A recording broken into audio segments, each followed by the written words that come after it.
بہت دھیان سے سنیے، ہمارے معاشرے میں ایک بہت بڑا گناہ ہو رہا ہے، عوام اور خواص میں ہو رہا ہے، عام طور سے آدمی اسے سمجھتا نہیں ہے۔ اس لیے اس گناہ کو مٹانے کی کوشش کیجیے اور اللہ کا جو حکم ہے اس حکم پر آنے کی کوشش کیجیے۔ میراث دین اسلام میں بہت زیادہ اہمیت رکھتی ہے۔ اس کی اہمیت کا اندازہ اس سے لگایا جا سکتا ہے کہ قرآن کریم کے اندر اللہ تعالی نے اسلام کے ارکان، نماز، روزہ، زکوٰۃ، حج اور دیگر احکام کے سلسلے میں یہ حکم دیا کہ نماز پڑھو، روزہ رکھو، زکوٰۃ دو، حج کرو وغیرہ وغیرہ، مگر نماز پڑھنے، روزہ رکھنے، زکوٰۃ دینے، حج کرنے اور دیگر احکام کے بجا لانے کی تفصیلات نہیں بتائی، بلکہ اسے رسول اللہ صلی اللہ علیہ وسلم کے سپرد فرما دیا کہ آپ ان کی تفصیلات اپنی زبان سے، اپنی زبان مقدس اور عمل مبارک سے واضح فرما کر امت مسلمہ کو روشناس کرا دیں اور سمجھا دیں۔ رہا وارثوں کو صحیح تقسیم کے ساتھ وراثت دینا، تو اس سلسلے میں اللہ تعالیٰ نے صرف اتنی ہی بیان پر اکتفا نہیں فرمایا کہ وارثوں میں مرد اور عورت کو وراثت دو، اتنا نہیں کہا، بلکہ براہ راست اللہ تعالیٰ نے تقسیم وراثت کی مکمل تفصیل بیان فرمائی ہے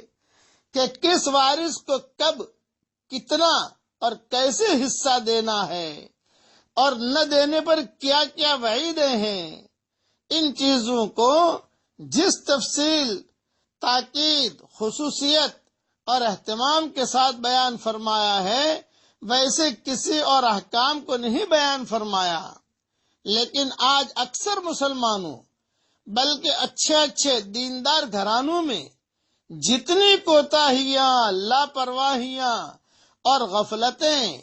تقسیم وراثت کے سلسلے میں ہو رہی ہیں، شاید اتنی لاپرواہیاں کسی اور احکام میں ہو رہی ہوں۔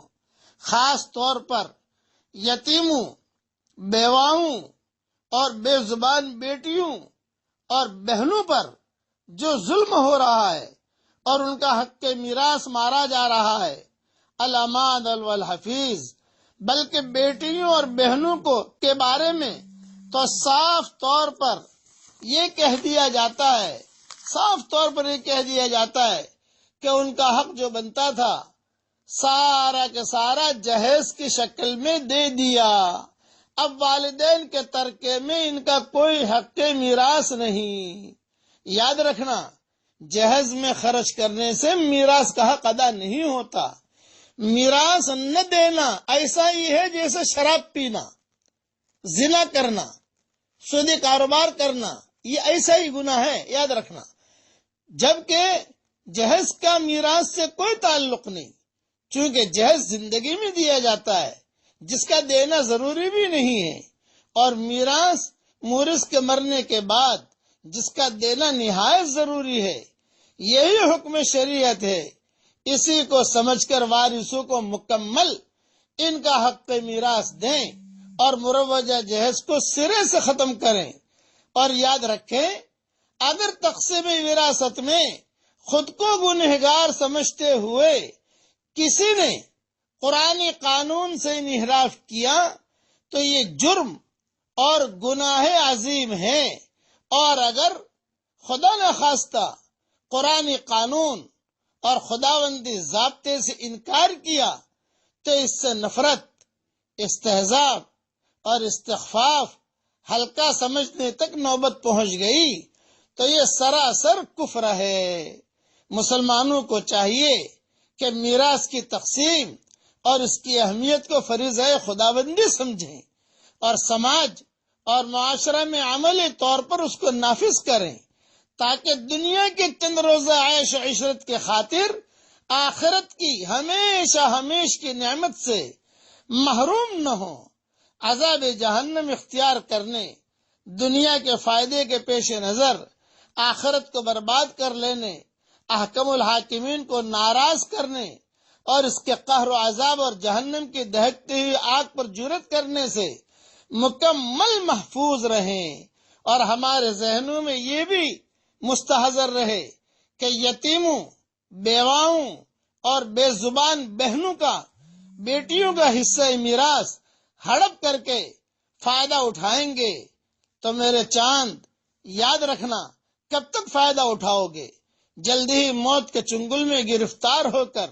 اس زمین کے نیچے دبا دیے جاؤ گے اور عالم و خبیر کے سامنے حساب کتاب کے لیے پیش ہوں گے، تو اس وقت کیا جواب ہوگا؟ لہذا آج ہی اس کی فکر کریں، خاص تو اپنے قریب کے علماء سے مسائل پوچھ لیں اور پوچھ کر ورثے کے تقسیم کا فکر کریں۔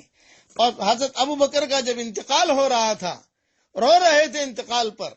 حضرت عائشہ قریب میں بیٹھی ہوئی تھی، حضرت عائشہ بھی رو رہی تھی صدیق اکبر کے انتقال پر۔ یہ تفصیل کل بیان کروں گا انشاءاللہ۔ اللہ تعالی ہم سب کو میراث کے احکامات پر عمل کرنے کے توفیق عطا فرمائے، آمین۔ والسلام علیکم ورحمۃ اللہ وبرکاتہ، وآخر دعوانا ان الحمد للہ رب العالمین۔